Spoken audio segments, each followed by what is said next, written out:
మధు, నువ్వు ఇక్కడికి ఎందుకు వచ్చావు అని శివకృష్ణ అడుగుతూ ఉంటాడు. మధు గారి ఇంట్లో ఏదో ప్రాబ్లం అంట మామయ్య, అది సాల్వ్ చేసుకోవడానికే ఇక్కడికి వచ్చింది అని రామ్ చెప్తూ ఉంటాడు. మీ అత్తారింట్లో ప్రాబ్లం ఉంటే అక్కడ సాల్వ్ చేసుకోవాలి కానీ ఇక్కడికి రావడం ఏంటి అని శివకృష్ణ అంటూ ఉంటే, ఆడపిల్లకి కష్టం వస్తే పుట్టింటికే వస్తుంది నాన్న అని మధుమిత చెప్తూ ఉంటుంది. అవును నాన్న, అక్క చెప్పింది కరెక్ట్. అక్కకి ఏ కష్టం వచ్చినా మన ఇంటికి రమ్మని మనమే చెప్పాం కదా నాన్న అని సీత అంటూ ఉంటుంది. ఇప్పటికైనా అర్థమైందా సీత, వీళ్ళు నిన్నొకలా నన్నొకలా చూస్తారని? ఇంకెప్పుడు ఈ ఇంటికి రాను అంటూ మధుమిత అక్కడి నుంచి కోపంగా వెళ్ళిపోతుంది. ఆగు మధు, ఆగు అంటూ ఎవరు పిలిచినా వినిపించుకోకుండా మధుమిత అక్కడి నుంచి వెళ్ళిపోతుంది. అయ్యో, ఇంటికి వచ్చిన మధుమితను అనవసరంగా పంపించావు కదన్నయ్య అంటూ విద్యాదేవి అంటూ ఉంటుంది. ఈ తండ్రి కూతుర్లకు ఇది అలవాటేలేమ్మా, నువ్వేం బాధపడకు అంటూ బామ్మగారు అంటూ ఉంటుంది. టీచర్, మీరు రెడీ అవ్వండి, నేను మామ రెడీ అయ్యాము. ఈలోపు అక్క వాళ్ళ ఇంటికి వెళ్ళి అక్కకి ఏదో సమస్య ఉంది కదా, బావతో మాట్లాడి సమస్యని సాల్వ్ చేసి వస్తాం అని సీత అంటూ ఉంటే, మీరెందుకమ్మా సీత వెళ్ళడం, మీరు వెళ్ళిన తర్వాత నేను వెళ్ళొస్తానులే అని శివకృష్ణ అంటూ ఉంటే, లేదు నాన్న, ఒక్కసారి వెళ్ళి బావతో మాట్లాడి వస్తాం అని సీత అంటూ ఉంటే, టీచర్ని మీతో తీసుకెళ్లాల్సిందేనా అని శివకృష్ణ అడుగుతాడు. అదేంటి అంకుల్ అలా అంటారు, అమ్మని తీసుకెళ్తామని నైట్ చెప్పాం కదా అని రామ్ అంటూ ఉంటాడు. మా శివ గురించి తప్పుగా అనుకోకు బాబు నువ్వు. మా శివ విద్యాదేవిని చూస్తే తన సొంత చెల్లి ఈ ఇంట్లో ఉన్నట్టు, తన చెల్లెలు లేని లోటును తను విద్యాదేవిలో తీర్చుకుంటున్నాడు. అందుకే తన చెల్లెల్ని తన దగ్గర ఇంకొన్ని రోజులు ఉంచుకోవాలని కోరుకుంటున్నాడు. అమ్మ మా ఇంట్లో ఉండడమే కరెక్ట్ అంకుల్, మీ చెల్లెల్ని మీరు ఎప్పుడు చూడాలనుకుంటే అప్పుడు చూసి వెళ్ళండి అని రాము అంటూ ఉంటాడు. అవునే సీత, మీ టీచర్ ఎక్కడుంటే మీ అత్తయ్య లేని లోటు నాకు కూడా తీరిపోతుంది అని చెప్పి బామ్మగారు అంటూ ఉంటే, నానమ్మ, నువ్వు నాన్న వాళ్ళతో వచ్చి టీచర్ని ఎప్పుడు చూడాలనుకుంటే అప్పుడు చూసి వెళ్ళు అని సీత అంటూ ఉంటుంది. నా చెల్లెలు విద్యాదేవి సీత దగ్గర ఉంటే సీతకి మంచి జరుగుతుంది. సరే బాబు అని శివకృష్ణ అంటూ ఉంటాడు. మేము మధు గారి ఇంటికి వెళ్ళి మాట్లాడి వస్తాము, మీరు రెడీగా ఉండండమ్మా అని రామ్ అంటాడు. ఇంకా మరోవైపు సూర్య, బాలాజీ, జలజ మధుమిత ఎక్కడికి వెళ్ళిందని ఎదురు చూస్తూ ఉంటారు. అప్పుడే మధుమిత వస్తుంది. మధుమితను చూసిన సూర్య ఆగు అని గట్టిగా అరుస్తాడు. ఇప్పటి వరకు ఎవ్వరికీ చెప్పకుండా ఎక్కడికి వెళ్ళావు అని గట్టిగా అరుస్తాడు. రాత్రంతా కూడా మేమంతా నీకోసం ఎంత టెన్షన్ పడ్డామో అని అడుగుతూ ఉంటాడు. ఈ ఇంట్లో జరిగే గొడవల వల్ల నా మనసేమీ బాగలేదు, అందుకే పుట్టింటికి వెళ్ళి మా అమ్మ నాన్న దగ్గర ఉండాలని అనుకున్నాను అని చెప్పి మధుమిత చెప్తూ ఉంటుంది. అలా కాదమ్మా మధు, ఒక మాట చెప్పి వెళ్ళొచ్చు కదా అని బాలాజీ అంటాడు. అలా చెప్పా పట్టకుండా వెళ్ళిపోతే ఎక్కడికి వెళ్ళావు అనుకోవాలి, ఎవరితో తిరిగి వచ్చావు అనుకోవాలి అని సూర్య అంటూ ఉంటే, ఒరే సూర్య, అలా మాట్లాడకరా అని బాలాజీ అంటాడు. అలానే మాట్లాడతారండి అని జలజ అంటూ ఉంటే, కాసేపు నువ్వు నోరు మూస్తావా అని బాలాజీ అంటాడు. సీత వాళ్ళు వచ్చారు, అక్కడికి వెళ్తే మనసు ప్రశాంతంగా ఉంటుందని మధుమిత చెప్తూ ఉంటుంది. ఏంటి రాముగారు వాళ్ళు వచ్చారా అని జలజ అడగడంతో, సీత వచ్చిందని వెళ్ళావా, లేకపోతే మనసుకు నచ్చిన వాడు వచ్చాడు చూడటానికని వెళ్ళావా అని చెప్పి సూర్య అడుగుతూ ఉంటాడు. సూర్య అని చెప్పి మధుమిత కోపంగా అరుస్తుంది. నువ్వు అరిచినంత మాత్రాన అబద్ధం నిజమైపోదు కదా అంటూ ఉంటాడు సూర్య. ఇక ఇంతలో సీతారాం ఇద్దరు కూడా మధుమతి ఇంటికి వస్తారు. ఒరే సూర్య, రాము వాళ్ళు వస్తున్నారు, ఇక గొడవ చేయకురా అని బాలాజీ సూర్యకి చెప్తూ ఉంటాడు. సీత సూర్య దగ్గరకు వచ్చి ఎలా ఉన్నారు బావా అని అడుగుతుంది. మీ అక్క చేసే పనులకి మాకు ఇంట్లో ఒక్కరికి కూడా మనశ్శాంతి లేకుండా పోయింది అని సూర్య అంటాడు. నేనేం చేశాను, మా అమ్మ వాళ్ళ ఇంటికి వెళ్ళడం తప్ప అని మధుమతి అడుగుతుంది. అమ్మ మధు, వాళ్ళ ముందు ఏంటి గొడవ అని బాలాజీ అడుగుతారు. నేను మాట్లాడే మాటలు ఇరుగు పొరుగు వింటారు కానీ మీ తమ్ముడు మాట్లాడే మాటలు ఇరుగు పొరుగు వినరా బావగారు అని మధుమిత అంటుంది. నీ చెల్లెలు రామ్ సీత ఇద్దరు కూడా వచ్చారు కదా, లోపలికి తీసుకెళ్ళమ్మా మధుమతి అని బాలాజీ అంటాడు. ఇక్కడే తేలిపోవాలన్నయ్య అని సూర్య అంటాడు. నేను ఒక్క నిమిషం మా అక్కతో మాట్లాడతాను, ఇలా రా అక్క అని పక్కకు తీసుకెళ్తుంది సీత. ఏంటే మళ్ళీ ఇక్కడికి ఎందుకు వచ్చావు, నన్ను ఎక్కిరించి పోవడానికి వచ్చావా అని మధుమిత అడుగుతూ ఉంటే, నీ వేషాలు నా దగ్గర వెయ్యకక్క. నువ్వు రాత్రి అక్కడికి ఎందుకు వచ్చావో నాకు తెలుసక్క. ఎందుకొచ్చానే చెప్పు అని దబాయించినంత మాత్రాన నిజం అబద్ధమవదు, అబద్ధం నిజమవదు. ఆ మహాలక్ష్మి నువ్వు ఇద్దరూ తలకిందుల తపస్సు చేసినా కూడా నా భర్తని నన్ను విడదీయలేరు. మా ఇద్దరి మధ్యలో ఎవరు కూడా అడ్డు రాలేరు అని చెప్పి, అక్క ఎందుకక్క నాకేదో అన్యాయం చేద్దామని నీ జీవితం నువ్వే నాశనం చేసుకుంటావు. నాకు అన్యాయం చేస్తున్నావో చేయట్లేదో నాకు తెలియట్లేదు కానీ నీ జీవితాన్ని నువ్వు నాశనం చేసుకోకక్క.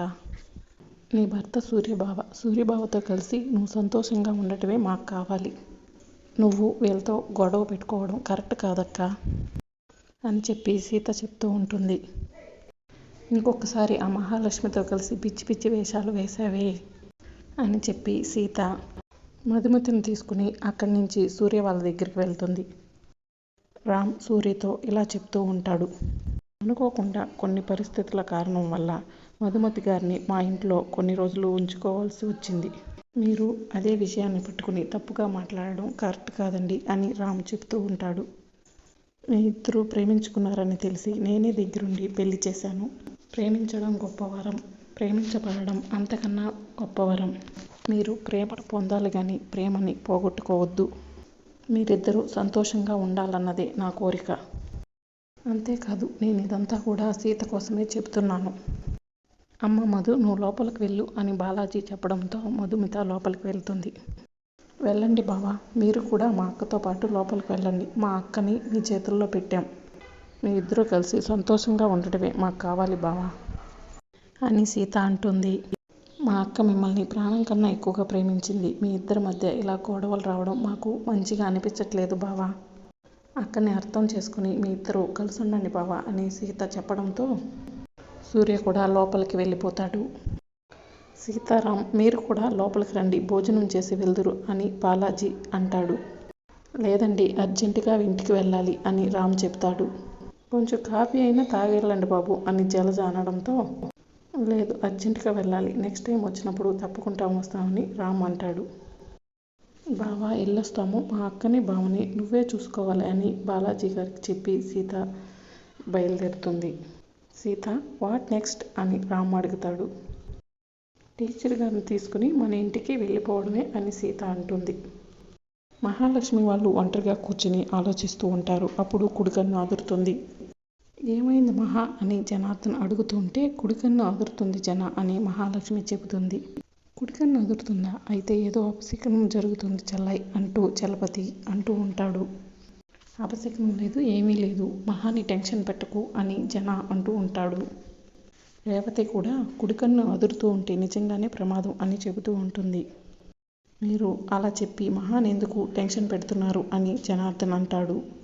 ఇక అర్చన పక్కనే ఉండి నిజమే బావగారు, మహాకి కుడికన్ను అదిరిన ప్రతిసారి ఏదో ఒకటి జరుగుతూనే ఉంది. ఇక అప్పుడే రామ్ సీత ఇద్దరు విద్యాదేవిని తీసుకుని మహాలక్ష్మి ఇంటికి వస్తారు. వాచ్మెన్ శాంబా విద్యాదేవిని చూసి మీరు వస్తారని నాకు తెలుసమ్మా, మీరు వచ్చినందుకు నాకు చాలా సంతోషంగా ఉంది. సీతమ్మే మిమ్మల్ని తీసుకొస్తుంది అని శాంబా అంటాడు. నా కొడుకు కోడలే నన్ను ఇంటికి తీసుకొచ్చారా అని విద్యాదేవి మనసులో అనుకుంటుంది. రండమ్మా లోపలికి వెళ్దాం అని రామ్ విద్యాదేవిని తీసుకుని గుమ్మం దగ్గరికి వెళ్తాడు. ఇక అప్పుడే చలపతి ప్రమాదం వస్తుంది అనుకుంటే పార్వతీ పరమేశ్వరులు వచ్చారు అని అంటూ ఉంటాడు. మేమే కాదు మాతో పాటు ఒక వ్యక్తి కూడా వచ్చారు, బయటకు వచ్చి చూడండి అత్తయ్య అని సీత అనడంతో మహాలక్ష్మి విద్యాదేవిని చూస్తుంది. రండమ్మా లోపలికి అని రామ్ అనడంతో విద్యాదేవి లోపలికి వస్తుంటే ఆగు, ఎందుకు వచ్చావు, నీకు సిగ్గులేదా, నిన్ను ఒక్కసారి ఇంట్లో నుంచి బయటకు పంపించేస్తే ఏ మొహం పెట్టుకుని వచ్చావు అని చెప్పి మహాలక్ష్మి అంటుంది. టీచర్ గారిని నేనే తీసుకొచ్చాను అత్తయ్య అని సీత అనడంతో తీసుకురావడానికి నువ్వెవరు, రావటానికి ఆమెవరు, ఈవిడ వల్ల ఇంట్లో ప్రీతి ప్రాణాలే తీసుకోవాలనుకునింది, ఇలాంటి ఆవిడ ఇంట్లో ఉంటే ఇంకెంతమంది ప్రాణాలు పోతాయో అని మహాలక్ష్మి అనడంతో టీచర్ ప్రాణాలు పోస్తుందే కానీ ప్రాణాలు తీయరు అని సీత చెబుతుంది. ప్రాణాలు తీసేవారు ఈ ఇంట్లో ఉండడానికి వీల్లేదు అని జనార్దన్ అంటాడు. టీచర్ ఇక్కడే ఉంటుంది అని సీత చెప్పడంతో ఈవిడ ఏం చేసిందని ఇక్కడ ఉంటుంది అని చెప్పి అని మహాలక్ష్మి అంటుంది. టీచర్ ఇక్కడే ఉండాలి పిన్ని అని రామ్ అనడంతో, కమ్మగైన రామ్, నన్నే ఎదురిస్తున్నావా అని మహాలక్ష్మి అంటుంది. విద్యాదేవమ్మ ఇక్కడే ఉండాలి, ఎందుకంటే ఒకరోజు నాకు ప్రమాదం జరుగుతుంటే ఒక ఆవిడ కాపాడింది, హాస్పిటల్లో చేర్పించానని చెప్పాను కదా. ఆవిడ నన్ను కలవకుండానే వెళ్ళిపోయింది. ఆవిడే ఈ విద్యాదేవమ్మని నాకు సీత ద్వారా తెలిసింది. నా ప్రాణాలు కాపాడిన విద్యాదేవమ్మ కనీసం నా నుంచి ఏమీ ఆశించకుండా ఇంట్లో నుంచి బయటికి వెళ్ళిపోయారు. అలాంటి అమ్మ ఎక్కడో ఉండటం నాకు ఇష్టం లేదు. విద్యాదేవమ్మను ఈ ఇంటికి తీసుకొచ్చాను. ఈ విషయంలో కూడా ఎవరు కూడా నాకు ఎదురు చెప్పకండి అని రామ్ అంటాడు. భలేవాడివే మామ, టీచర్ ఏం చేశాదో తెలియక ఇప్పటి వరకు విద్యాదేవి టీచర్ని ఇంట్లో ఉండొద్దన్నారు మహాలక్ష్మి అత్తయ్య. కానీ మీ ప్రాణాలు కాపాడిందని తెలిసినా కూడా ఇప్పటికి కూడా వద్దంటారా ఏమిటి? ఒకప్పుడు మహాలక్ష్మి అత్తయ్య నిన్ను ప్రీతిని కాపాడిందనే కదా మహాలక్ష్మి అత్తయ్యని జనార్దన్ పెళ్లి చేసుకున్నారు, ఈ ఇంటికి బాసుని చేశారు. విద్యాదేవి అమ్మ కూడా మహాలక్ష్మి అత్తయ్యకు సమానమే కదా. ఇంకా చెప్పాలంటే విద్యాదేవి అమ్మ ఫోటోని దేవుడి మందిరంలో పెట్టి పూజ చేయాలి అని సీత చెప్తూ ఉంటుంది. ఏమంటారు మామయ్య? రామ్ ప్రాణాలు కాపాడింది కాబట్టే ఆమె ఇక్కడ ఉండటమే కరెక్ట్ అని జనార్దన్ అంటూ ఉంటాడు.